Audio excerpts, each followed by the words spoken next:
Problem जिसे कहते हैं ना, उसकी तरह अगर हम इसको लें,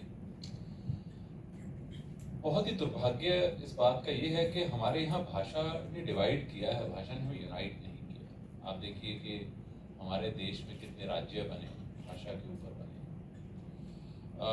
क्या वो भाषा के ऊपर राज्य बनने के बाद वहाँ पर प्रगति ज़्यादा हुई या लोगों में प्यार ज़्यादा बढ़ गया, संस्कृति ज़्यादा बढ़ गई?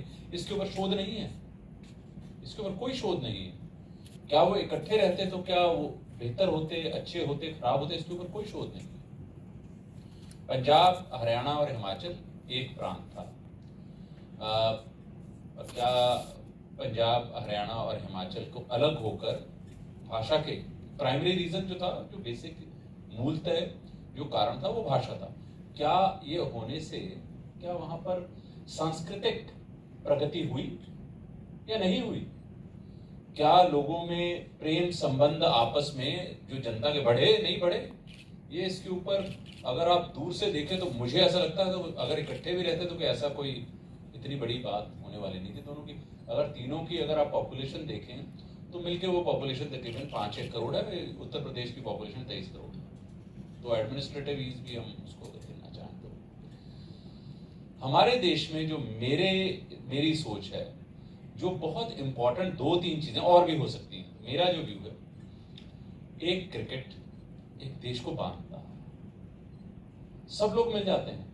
आज क्रिकेट की हालत जो है वो उसके ऊपर मैं चर्चा नहीं करूंगा, बट जब सचिन तेंदुलकर खेलने आता था या सुनील गावस्कर खेलने आते थे या कपिल देव खेलने आते, देश बन जाता था, इकट्ठे हो जाता था। तो मेरे ख्याल से एक क्रिकेट एक बहुत ही एक देश को जोड़ने वाली चीज, उसका हमें अप्रिशिएट करना चाहिए। दूसरी, फिल्में हमको बांधती हैं, आप माने या नहीं माने। अगर फिल्मों का प्रभाव जनता पे नहीं होता तो फिल्में बैन नहीं होती। हर देश में तरह तरह की फिल्में बैन होती हैं। हमारे देश में भी कई फिल्में तो ऐसी हैं जिनकी रीलें जला दी गई हैं। आपको मैं नाम नहीं दूंगा, परंतु आपको मालूम है फिल्में ऐसी हैं जिनकी रीलें जला दी गई कि भाई इस फिल्म से कुछ उपद्रव मच जाएगा और देश में कुछ क्रांति आ जाएगी। फिल्म 70 के दशक में एक फिल्म काफी चर्चित हुई है।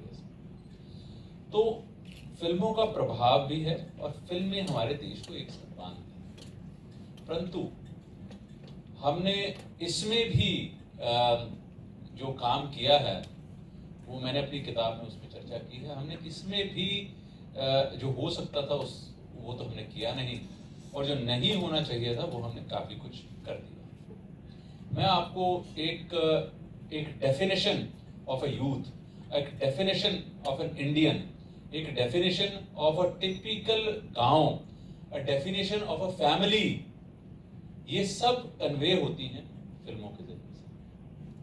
हम क्या कन्वे कर रहे हैं? मैं आपको कुछ उदाहरण दे दूं। आप पिछले 20 या 25 सालों, मेरी किताब में तो मैंने डेटा के साथ हमने तो शोध किया है, 50 की, 60 की, 70 की, 80 की फिल्में सिलेक्ट करके 100 फिल्में करके आप इसको जरा एग्जामिन करिए, आप इसको स्टडी करिए।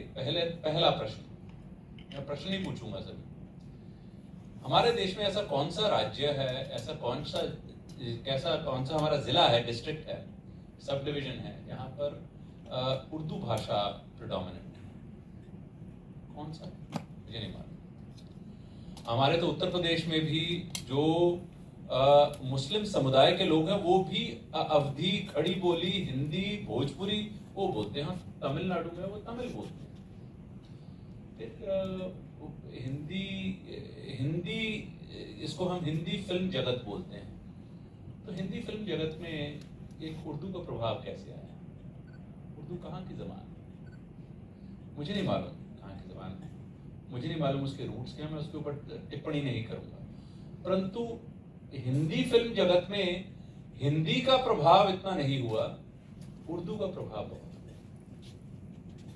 हिंदी फिल्म जगत में जब जब हिंदी बोलने वाला कोई अभिनेता जो हिंदी बोलता है तो उसको मजाक के तौर पे, कॉमेडियन की तरफ, अगर वो थोड़े अच्छे कुछ हिंदी के शब्द बोल देता है उसका मजाक उड़ाया जाता है।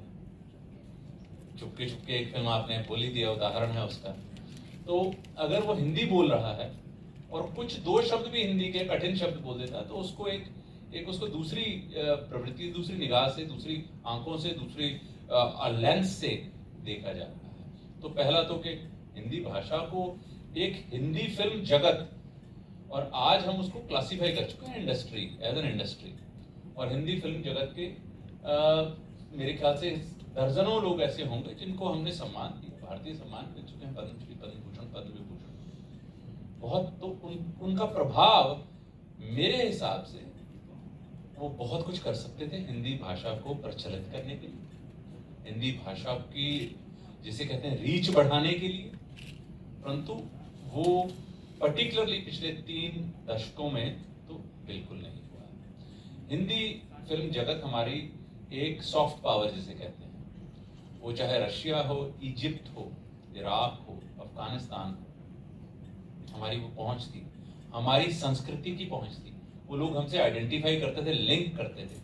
अभी रिसेंटली किसी ने एक सर्वे किया, ईरान में सर्वे किया, तो उनसे पूछा गया ईरानी लोगों से, उसमें सिर्फ 110 लोगों से पूछा कि भारत देश के बारे में आपको, 110 में से आप मानेंगे कि 102 लोगों ने बोला कि हिंदी फिल्म है। Soft power. तो सॉफ्ट पावर को हमने कैसे उसको लेवरेज किया, ये मैं दूसरा। हिंदी फिल्मों में एक हमारी विशेष संस्कृति को, हमारी संस्कृति का सबसे बड़ा हिस्सा, आप इसमें विचार आपके अलग हो सकते हैं, मेरे हिसाब से हमारी संस्कृति का सबसे बड़ा एक हिस्सा है हमारे त्योहार, हमारे मंदिर। अगर आप 60 की 70 की दशक की फिल्मों को देखें तो जो प्रोटैगनिस्ट था, वो उसकी जो मॉरल डिलेमा होती थी, जो उसकी वो डिलेमा रिजॉल्व करता था, वो भगवान के पास है। आप पिछले 20 से 25 सालों में देखिए, मंदिर ही लुप्त हो गए हैं, आपको हिंदी फिल्म में मंदिर नहीं दिखाई देगा। और अगर प्रोटैगनिस्ट, अगर हीरो मंदिर जाता है तो वो भी एक मजाक का किरदार है, मजाक कर, मंदिर जा क्यों भाई? अच्छा, व्रत क्यों कर? व्रत तो औरतें करती हैं। ये कहाँ से ये नोशन कहाँ से डेवलप हुआ कि व्रत औरतें करती हैं और व्रत जो है वो पुरुष नहीं कर सकते? ये एक नोशन है। ये तीसरा,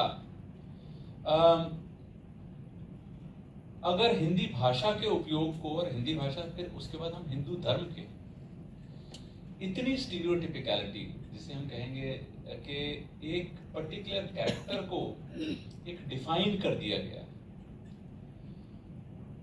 आप अगर पिछले 30 वर्षों की जो टॉप अर्निंग जो 10 फिल्में अगर उठा लें, 30 ही फिल्में देख लें, और उसमें सिख आदमी का किरदार हो, तो सिख को कैसे प्रेजेंट किया जाता है? बाय एंड लार्ज वो सिख को वो एक कॉमेडियन की तरह प्रेजेंट करें। मेरे बहुत सारे सिख मित्र हैं, वो तो विभिन्न इंडस्ट्रीज में विभिन्न पदों के ऊपर बैठे हुए हैं, परंतु उनकी क्या कैरेक्टराइजेशन। तो एक अगर हम देखें हिंदी भाषा, हिंदी संस्कृति की जो सिंबल्स हैं, जिनको हम कहें, जो हमारे बहुत आइडेंटिफाइबल सिंबल्स हैं, जिनसे हम आइडेंटिफाई करते हैं, उनको हमने प्रचलित, जो हम कर सकते थे, बहुत ज्यादा कर सकते थे, हमारे पास इतनी ज्यादा स्ट्रेंथ थी, इतनी वो